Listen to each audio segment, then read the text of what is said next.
नमस्कार दोस्तों, आज मैं आपको उत्तराखंड राज्य कुमाऊं में मकर संक्रांति पर घुघुतिया के नाम से त्योहार मनाया जाता है। इस दिन एक विशेष प्रकार का व्यंजन घुघुत बनाया जाता है। इस त्योहार की एक अपनी अलग पहचान है।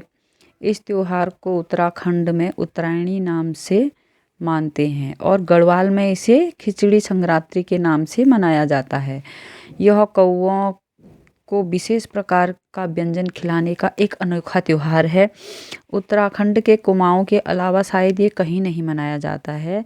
यह त्योहार विशेषकर कौओं और बच्चों के लिए बना है। इस त्योहार के दिन सभी बच्चे सुबह सुबह उठकर कौओं को विशेष प्रकार के व्यंजनों जो पकवान बने हैं उसको खिलाते हैं। शास्त्रों के अनुसार घुघुतिया त्योहार की ऐसी मान्यता है कि इस दिन सूर्य अपने पुत्र शनि से मिलने उनके घर जाते हैं, इसलिए इस दिन को मकर संक्रांति के नाम से जाना जाता है। महाभारत की कथा के अनुसार भीष्म पितामह ने अपने देह त्यागने के लिए इसी दिन को संक्रांति का ही दिन चुना था। गंगा जी भागीरथ के पीछे पीछे चलकर कपिल मुनि के आश्रम में होकर सागर में जा मिली थी।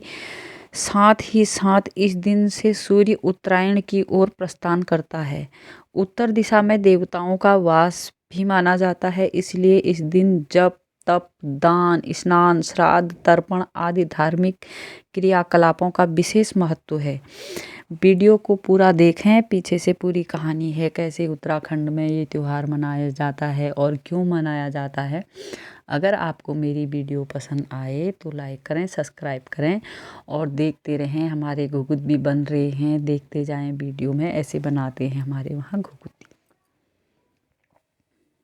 काले कौआ काले काले कौआ काले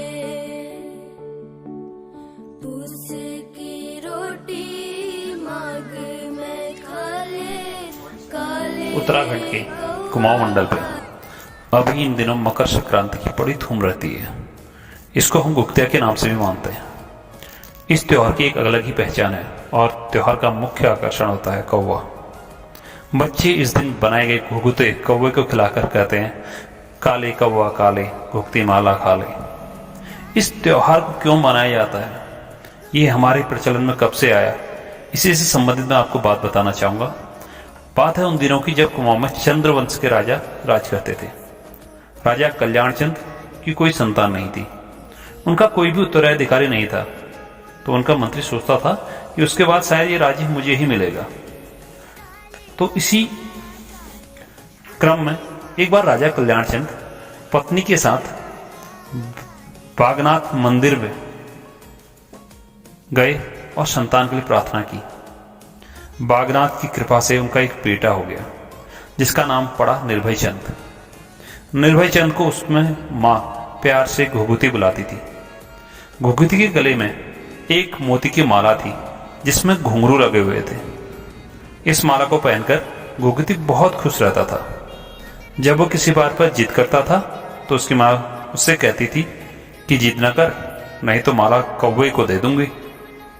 उसको डराने के लिए कहती कि काले कौवा काले घुघुती माला खा ले, मतलब कि आप घुघुती की माला मैं कौवे को दे दूं।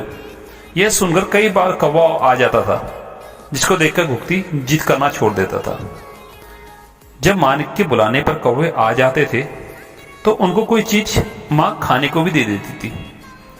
धीरे धीरे घुघुती की कौवों के साथ भी दोस्ती हो गई। अब उधर जो मंत्री राजपाट की उम्मीद लगाए बैठा था, वो घुघुती से जलनवश उसको मारने की सोचने लगा ताकि कैसे भी कर वो राजगद्दी प्राप्त कर सके। मंत्री ने अपने साथियों को कुछ साथ लेकर एक षड्यंत्र रच दिया।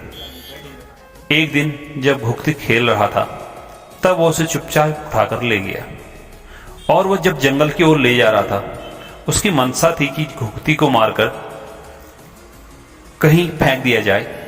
लेकिन तभी एक कौवे ने घुघुती को देख लिया, अब जो कि घुघुती का दोस्त था, और वो जोर जोर से कांव कांव करने लग गया। उसकी आवाज सुनकर घुघती जोर जोर से रोने लगा। वो अपनी माला को उतारकर दिखाने लगा। इतने में सभी कौवे इकट्ठे हो गए और मंत्री और उसके साथियों पर मंडराने लगे। एक कौवा घुघती के हाथ से माला झपट कर ले गया और बाकी कौवों ने एक साथ मंत्री और उसके साथियों पर अपनी चोंच और पंजों से हमला कर दिया। मंत्री और उसके साथी अचानक ये हमला देख घबरा गए और वहां से भाग खड़े हुए। अब घुघती जंगल में अकेला रह गया। वह एक पेड़ के नीचे बैठ गया तथा सभी कौवे भी उसी पेड़ पर बैठ गए। जो कौवा हार लेकर गया था वह सीधे जाकर महल में जा एक पेड़ पर माला टांगकर जोर जोर से चिल्लाने लगा। अब उस कौवे के हाथ में घुघती की माला देखकर मां तो समझ गई कि ये माला तो घुघती की है। इसके बाद एक कौवा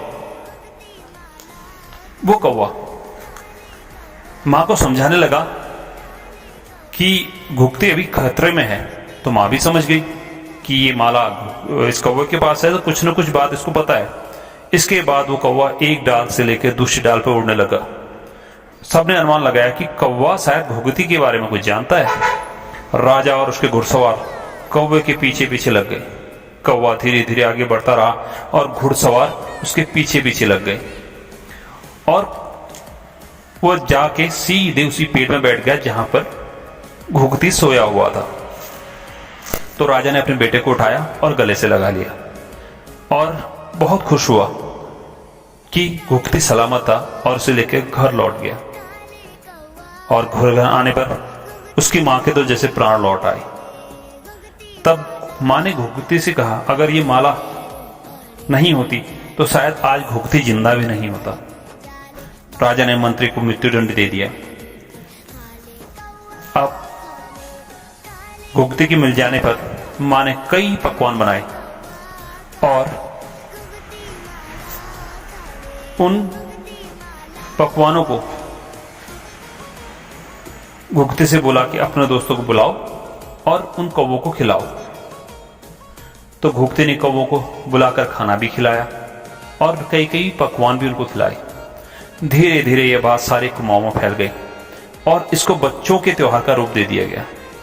तब से हर साल इस दिन धूमधाम से इस त्योहार को मनाया जाता है। इसलिए हमारे पहाड़ में एक कहावत भी है कि श्राद्धों में ब्राह्मण और उत्तरायण को कौवे बड़ी मुश्किल से मिलते हैं।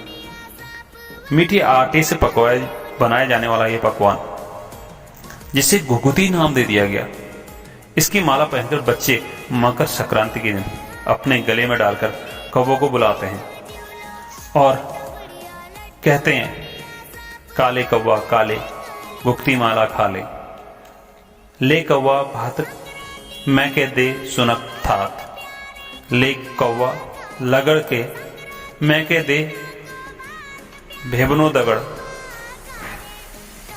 ले कौवा बिड़ मैं के दे सुनो का द्वाड़,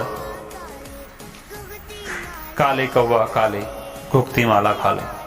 तो ये है हमारे कुछ कल्चर, हमारी संस्कृति, जिसको कि शायद सबको पता ना हो। तो इस वीडियो के माध्यम से हम अपने संस्कृति को भी बचाना चाहते हैं और अपनी संस्कृति को हर एक तक पहुंचाने का काम कर रहे हैं। आशा करते हैं आपको ये वीडियो अच्छी लगेगी। अपनी संस्कृति को पहचानिए। जय भारत, जय उत्तराखंड।